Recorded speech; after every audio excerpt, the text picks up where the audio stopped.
Fanmio. Fanmio, I believe, is what this is called. Fanmio? Fanmio.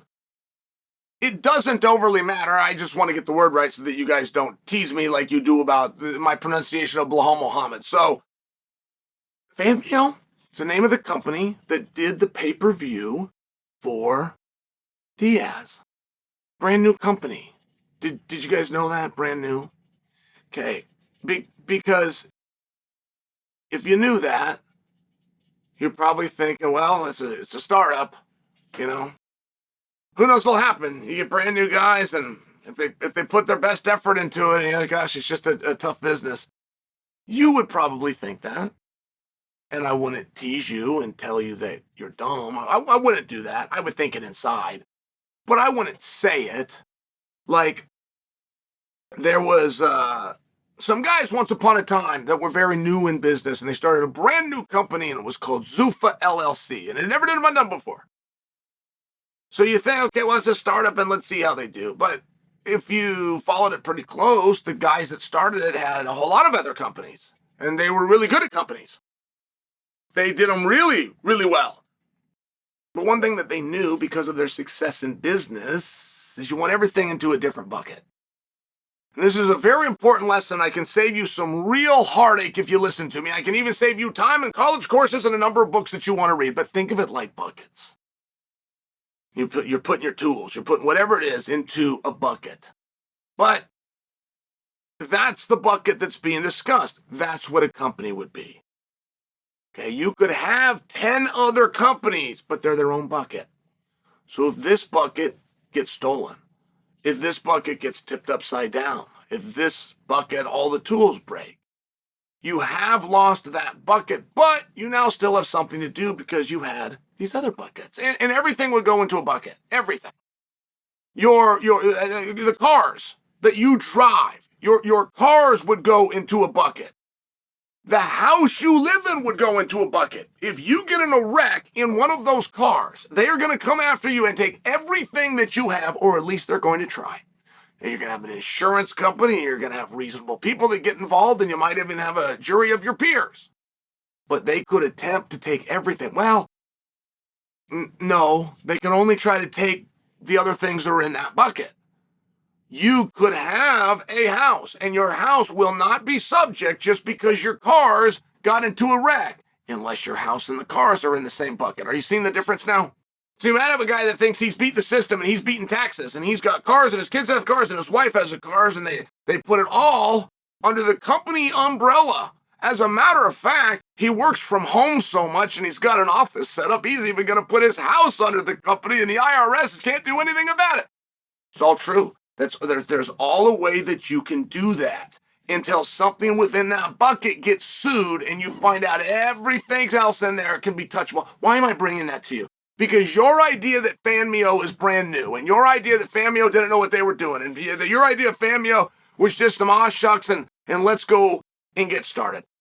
I'm really not trying to heel turn on Fanmio. I will fully admit I'm on Diaz's side. I fully admit that. But the guys at Fanmio know me, and they know I'm on Diaz's side. I'm just sharing with you. It was not a group of dum-dums that started up a brand new company. It's a brand new company because it was a group of really smart people that understood, put everything, including this new fight promotion, in one bucket.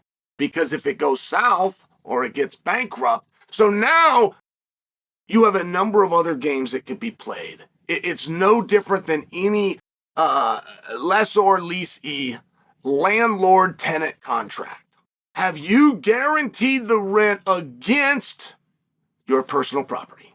Have you made a personal guarantee? Now that's the one where any landlord's going to accept that. Like, no matter how bad I think your idea is, and no matter what you're about to sign to, if you're making a personal guarantee, which means there's not a day. So you always want in business, you always want people to do this. You want to go to the bank and borrow money, and if your idea does not work out, you bring the keys, you drop them on the banker's desk and you say, it didn't work. And you walk out the door. and you go get in your car that's totally protected, and you take a look at your watch, which is totally protected because they weren't tied to this. Now, you got to have great relationships with banks for these things to be able to happen. If you're starting out and you're a new guy, the banks aren't going to make those kinds of deals. You're going to have to make things like personal guarantees. But I'm just sharing with you while you're looking at, okay, you got Nate Diaz and George Masvidal, these two juggernauts in our space, and they're going to have some tiny little startup company that's only got 100 Twitter followers. I'm trying to explain to you why the name Fanmio was not a household name. That's not a name that you would know. It wasn't a household name, and it wasn't a name you know because it was in its own bucket, and it was in its own bucket because it was surrounded by very smart people. Why does any of that and all of that matter? Well, for one very simple reason. Would Nate ever get paid? The numbers have now come out by Dave Meltzer. Now, I got to tell you, I used to have a beef with Dave Meltzer, but my beef is gone. He used to say things about me that really upset me. But now he wrote a nice piece about me after the Hall of Fame a couple weeks ago. So my beef with Meltzer is gone. But regardless of the beef, I tell the story the same either way. My attitude and the veins in my neck might change, but I tell the story for what happened. And Dave Meltzer, while being terrible at giving you predictions of pay-per-views, he's terrible at it, is the best out there at it.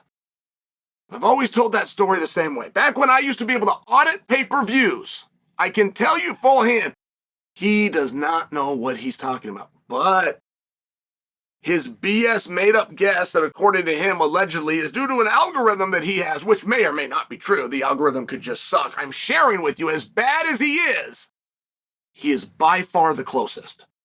And Dave Meltzer has put out, he said it was shocking, according to industry insiders, of how few people watched this fight.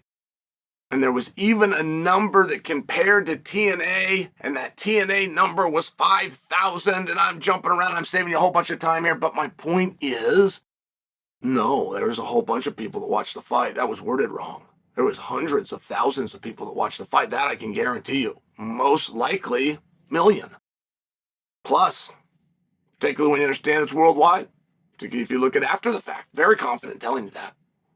In fact, I could even pull up and support that with numbers. It would be an illegal YouTube feed. It'd be 5 different illegal TikTok feeds, but they're still out there and they still show the engagements. It would be illegal Instagram videos and a number of Facebook ones that were actually caught and taken down. But I could go to those and I could support the claim that I just made that 1 million plus people watched the fight. This is the problem with pay-per-view. This is the one thing that the UFC has mastered that nobody's caught on to. And nobody's caught on because Dana has never come out and bragged about it. And whether it's an everyday happening in his life and he just didn't think it was interesting, or it just didn't come up, or you had a savvy shark that knew everything he does is being watched by an inspired wannabe. Somebody that wants to be in that same spot, that is all of a sudden known as competition. Those conversations are happening right now all over the country. Somebody is with some money guy pitching and telling you how I can be the next Dana and how I can take him over. And Dana's aware, right? And for all those guys that do it, there's one every 2 or 3 years that actually steps forward and makes a shot in that direction. And they can watch every Dana interview there is. They could even have friends. They could even be friends with a former executive of the company who left unceremoniously and is looking to feed them the information that they would need to be successful. Like, these things are all very real. But the one thing that none of them know, and they don't even know to look for, and they don't know to look for because Dana has never brought it up, is the UFC has mastered to a higher degree, not perfect, they've mastered to a higher degree internet and pay-per-view security. They are robbed and they are stolen from less than other people. And if you do not have tens of millions in back-end support that you've already invested that's going to be completely proprietary, you could not call and get a favor. You could not even write a check to borrow the leasing. They will not give it to you. It would literally cost you tens of millions and many years of expertise if you did not hire the right people to create a back end as secure as that of which the UFC puts out their pay-per-views. And that is the massive difference. I have told you guys until I'm blue in the face the way these things go down and the guy that you get with the money and the people that you can excite by showing them the different numbers of which is combat sports, whether it's boxing or MMA, and why you're different and how you're going to change them. And within that, you're going to have an expert within pay-per-view. And that expert is going to be paid for his consultation and expert fees. He knows full well there is no such thing as an expert. He knows he is not an expert. And he also knows he's not getting paid on the back end of the pay-per-views of which aren't going to sell. He's going to get paid for his advice up front. There only happens to be, aside from the usual suspects of the UFC, one pay-per-view expert out there. One. Name's Mike Kogan, as a matter of fact. You ever consulted him? You ever tried to consult him? Did you even know he was an expert in pay-per-view? Why? How? Those are all different stories. But I'm letting you know, if you ever consult with a pay-per-view expert and he's making you promises and back-end money and his name is not Mike Kogan, you have consulted with one of the many industry-wide liars.